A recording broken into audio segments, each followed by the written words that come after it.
Hi, I'm Carleen. I'm the founder of Gut Health Nutrition. Today I'm making a short cook bone broth. I recommend short cook bone broth for most of my patients because what we're trying to do is reduce the amine load. This could be reducing your histamine load, but it also relates to other biogenic amines, including putrescine and cadaverine and spermidine. All of these amines contribute to inflammation in the body and from the gut. So we want the bone broth and we want the benefits of the bone broth, including all of the proline, the glycine, the glutamine, all the healing properties that come with actually consuming bone broth. But we don't actually want to have the longer cooks that spike our amine load. So we often have symptoms relating to amines, including things like headaches, migraines, rashes, heart palpitations, and all the allergy symptoms that we well know. We still want to be able to consume a bone broth, but the commercial bought bone broths are way too high in amines because they've been cooked for very long periods of time. This is when you need to spend a little bit of time in the kitchen making your own and keeping it on a short cook cycle. We're talking 2 to 3 hours only. I'm going to mix my bones for this bone broth, including just a couple of small red meat bones. This is the very, very end of the lamb shank that my butcher cuts off for me. So I just grabbed the very knobble end of it. I'm going to put in a couple of those, as well as some chicken. And I just get some chicken wingettes.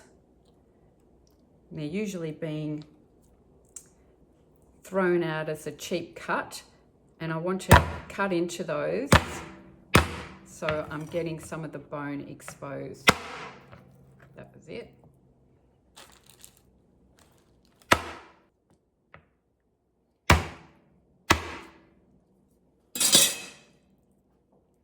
Okay, all up I've got 1 kilo of meat bones here.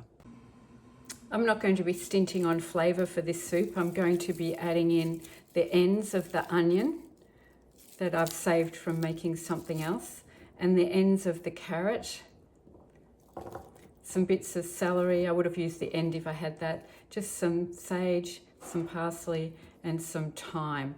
I've also got a clove of garlic, a little bit of ginger, and some turmeric as well. It's going to be very flavoursome. Over at the cooktop, before we've even turned the heat on, we're just going to add all of those bones to the pot.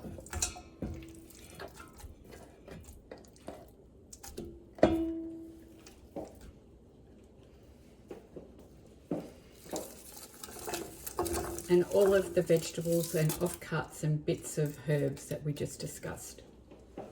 Now we're going to add a whole heap of water. Turn on the heat.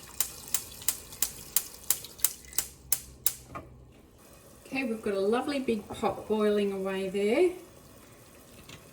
About 5 litres. We're going to add a dash of apple cider vinegar.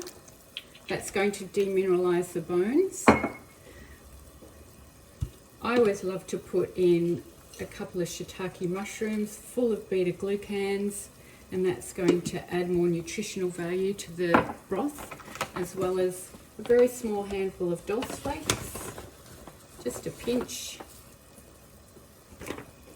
I'm going to add just a little bit of salt,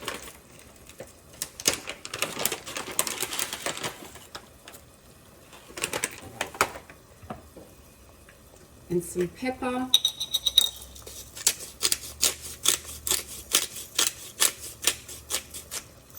I'm going to time that no more than 3 hours. The lid went on just on the side. It's going to keep on moving quite vigorously,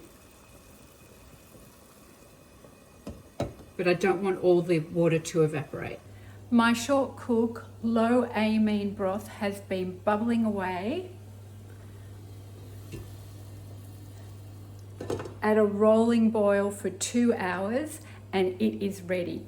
This is a low amine broth, So it's not going to be brewing for hours and hours and hours. We want to get in, we want to get the ingredients together, have it cooking for only 2 to 3 hours max, and then we want to switch it off and bottle it up to be used, put it straight into the fridge. So this is for the people who have high histamines, allergies, migraines, PMS, heart arrhythmias, any of those symptoms that are related to an amine picture or high inflammation in the body. You don't want to have a long cook high amine broth. You need to keep it really short, which means you need to cook it yourself at home. And you can do this a couple of times a week, bottle that up, use it nice and fresh, and then make another batch later on in the week. This is the way to go for that high amine picture. Okay, we're going to strain this broth.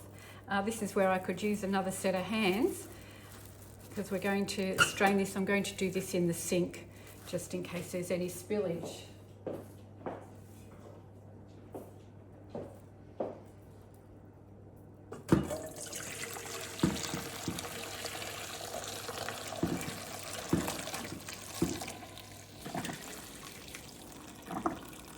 Perfect.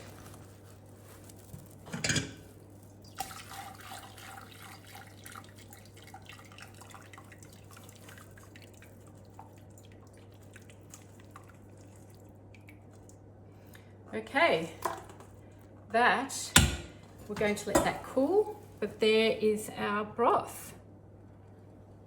I'll put that into some jars as soon as it's cooled down enough, and this is going to end up being thrown out. So Amine broth is cooled down enough to bottle it up now, and just mixing that up a bit. And I've got some glass jars. I love keeping my glass jars for this purpose.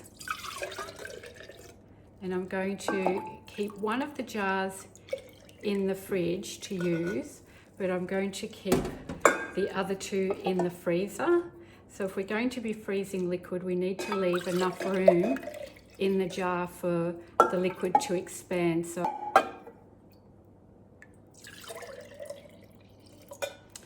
I've washed these and I sterilised them, and I had them in the oven for a little bit just to have them hot, but they've cooled down enough for me to be able to touch them.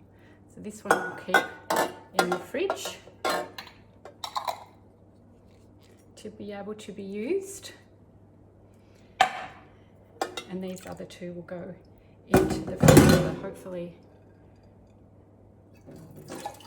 not too much, and I need that little bit for another recipe. Perfect. That one, this one could have just a little bit more.